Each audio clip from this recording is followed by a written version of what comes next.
Welcome to the Extra Point podcast. It's a every other week podcast of Cross Point Church here in Vancouver, Washington.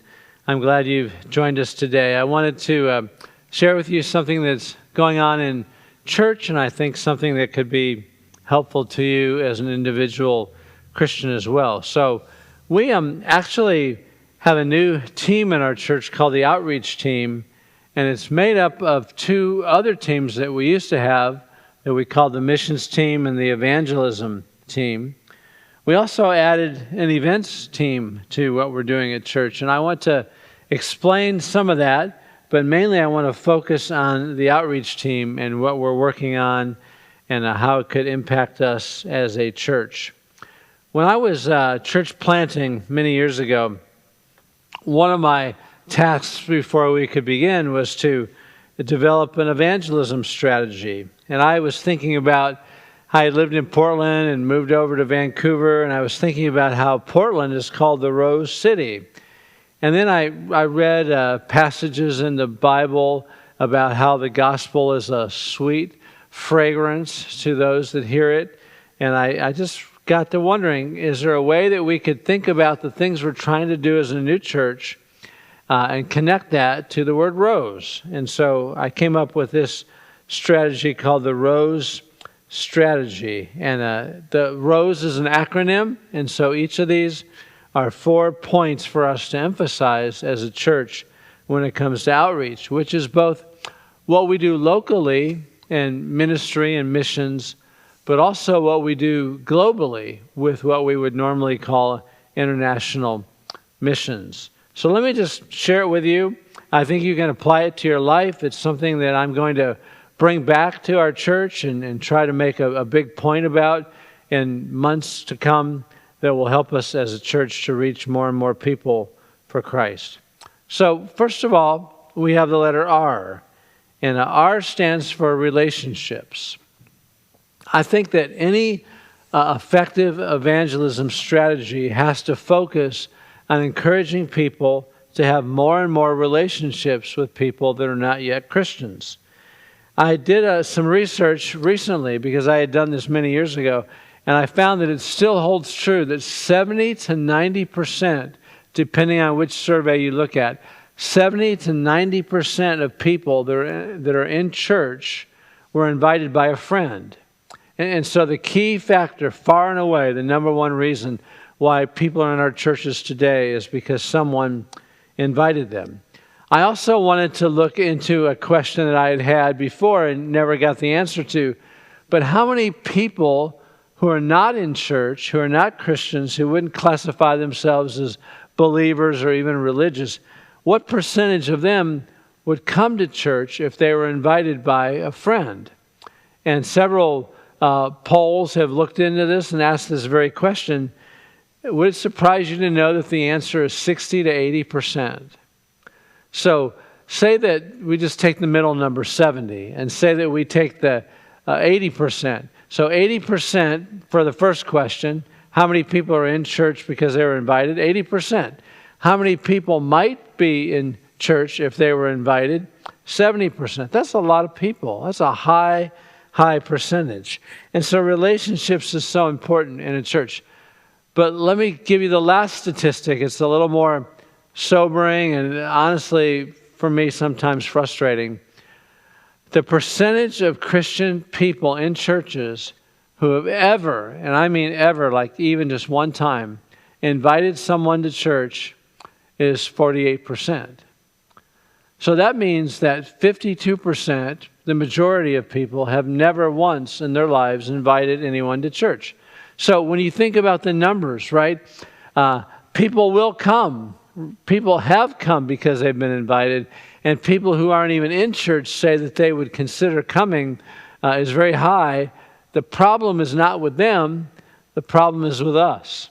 We just have not done a very good job of inviting people to church, not to mention sharing the gospel with people. My guess is that if less than 50% of the people have ever invited someone to church, I'm guessing that's a much higher number for people who have ever shared the good news with someone else.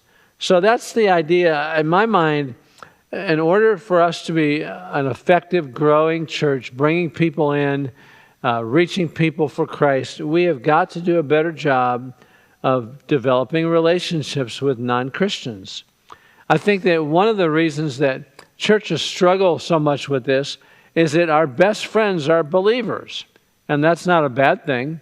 It's good that we have believing friends and we go to lunch with them and we have them over and we play games with them and we'll watch the Super Bowl with them. That's a good thing, right? But what about other people who aren't Christians? Why do we do so little with them?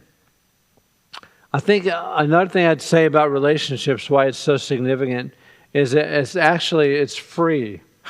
Like every other part of our strategy that I'm going to share with you today, it costs money. But having relationships it's a free thing that all of us can just be involved in. We can see ourselves as on mission Christians. It can be our goal to go fishing, right? And win people to the Christian mission just by building relationships and inviting people. And whenever you ask someone about, well, what do you think it'll take to grow a church? They'll say things like, the first thing that people usually say is having events. And we're going to talk about having events because that is part of the strategy. But that's way down the list as far as effectiveness goes. Some people are big on advertising and publicity, and so they would mention that. And that also can work, but it's not as effective as relationships. So here's what I would encourage you to do. You can even do it now while you're listening. Take a piece of paper and just draw 4 or 5 concentric circles, or even more if you want to. And I want to suggest to you, and we talk about this in church all the time, that all of us have a unique set of concentric circles.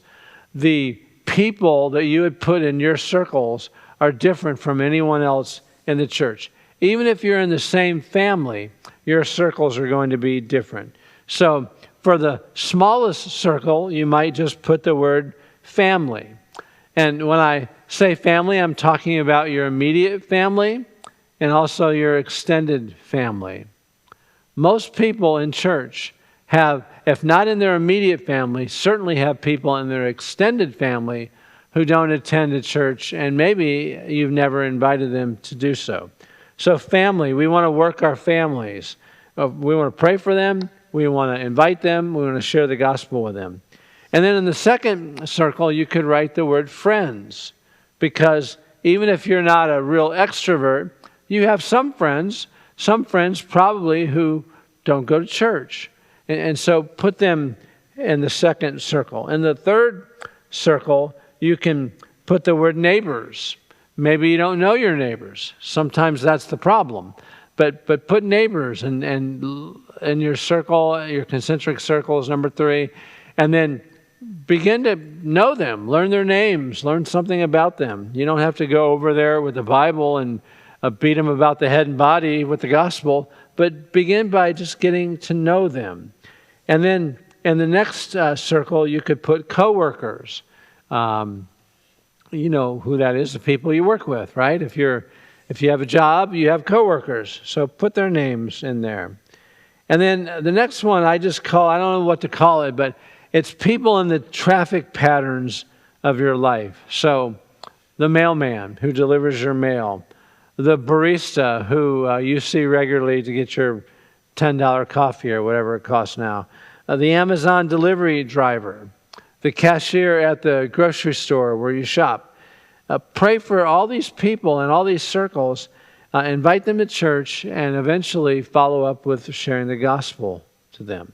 So that's relationships. And I'm convinced that a church can grow without anything else except people working their web of relationships. If you think about the early church, there were other factors, like there was loud and long preaching of the gospel in public settings, but the majority of people that came to Christ through people talking to them. Even if it was a revival type event. Someone invited them to that, they came, they listened, they responded, they became part of the church. So far and away, relationships is the key to this strategy. The letter O is for outreach. So if here's a principle, makes sense to me. If we are not reaching out, people won't be coming in. Isn't that true? Like if we don't do our part, we can't expect people to just materialize. Now, it's true that people come to our church because they've driven by before, they've looked at us online, they've heard something about our church, and they come. But really, we have to continue doing outreach. And the thing that I've convinced of is that, and I remember back when I was a youth pastor, and then when I was a pastor in the first number of years, it was pretty normal in Baptist churches to have a weekly visitation night. It was always Monday night, as far as I could remember, which I thought was terrible during football season, because not only did I have to miss the football game, but I had to knock on the door of people that were watching the football game that didn't want anyone coming to their door. But the thing is, when we were doing Monday night outreach for a number of years, what we saw is our church was growing, and it wasn't necessarily the people that we visited. So the idea is that as you go out, and we're just obedient to what God's called us to do, He will bring people in. So today we've kind of replaced old Monday night visitation with what I tend to do now. I always ask new people if they want to meet with me, or if they want me to buy them a coffee, if they want me to come by their home, or if they want to come to the church. Because what's happened in our culture is that people don't answer the door anymore. People have Ring cameras, or people know that it's probably a delivery, or somebody's selling something. And so just knocking on random doors is not effective. But when someone comes to the church and they're a first-time guest at our church and they fill out our connection card, it's just a natural thing to ask them, would you like to meet together? And I can tell you more about our church and we can get to know each other. That's just a practical thing that I'm trying to do with outreach. And you can do it too. I was thinking about how not only do we have those concentric circles, but we just have people that we've known from the past that we wouldn't really consider that we're close to them, but we want to reach out to them. For example, I was thinking about, well, we do this every year in Vacation Bible School, but all the kids that have come in for years, we need to collect their names and addresses and phone numbers for security. But also, when the next year comes along, we have these same people that we can reach out to and invite to come to our church. I know this year, we've done this before in the past, but this year we're planning on having a follow-up event several weeks after Bible school. And we've got this list of names of people that we can reach out to and invite. Sometimes in years past, talking about Bible school, we've taken pictures of kids, and then if they're not there the final night that we meet with the families or afternoon, then we take the pictures to them. We have to always be reaching out. One thing that I used to do that I'm hoping to try to do again and get some people to help me with, and also I would just encourage people in the church to do it. When someone new moves into your neighborhood or the church's neighborhood, it's just a good thing to go over and meet them and invite them to church. We have so many business cards here at church that you could use and just say, we'd love to have you come and visit sometime. So we have to be reaching out. Most churches are much better at in-reach than outreach. Like, we're really good about having events for our own people, but we're not so great about inviting other people to be part of it. And then the S in the strategy is for servant evangelism. When you serve people, you've opened up an opportunity, you've opened up a door to share the gospel with them. One of the examples that I use a lot, for many years our church was involved in a program called Lunch Buddies in our local elementary school. And even though you're not supposed to share the gospel with those kids, the gospel was shared with them, both by the way we served them and loved them and took care of them in a lot of ways. Many of them heard the good news. And then not only that, but as a church, we've given holiday baskets to people in our community in need. Whenever we can provide a helpful service for someone in the community, we're serving them. And by serving them, we're building bridges to evangelistic conversations. And then the last one is the letter E, events. Every event, here's my thinking about events. Every event can and should be an evangelistic event. And what I mean by that is the event itself may not be about sharing the gospel, but you can invite someone that doesn't know the gospel. So at our church, we have about every other month, we have a men's breakfast. And it's a great thing to invite someone in your circles of influence to come to breakfast with you. I know the women have coming up here soon some kind of Valentine's event. You see how much I know about it? My wife's in charge of it, and I said some kind of Valentine's event. But instead of just the church ladies coming, wouldn't it be great if the church ladies who were coming would invite their neighbors or their coworkers or a family member to come with them? The youth group has this is something Austin's been doing, which I think is great. They have regular invite nights about once a month. So the youth know that this is going to be a special night. There's going to be pizza, and there's going to be games, and the gospel is going to be shared.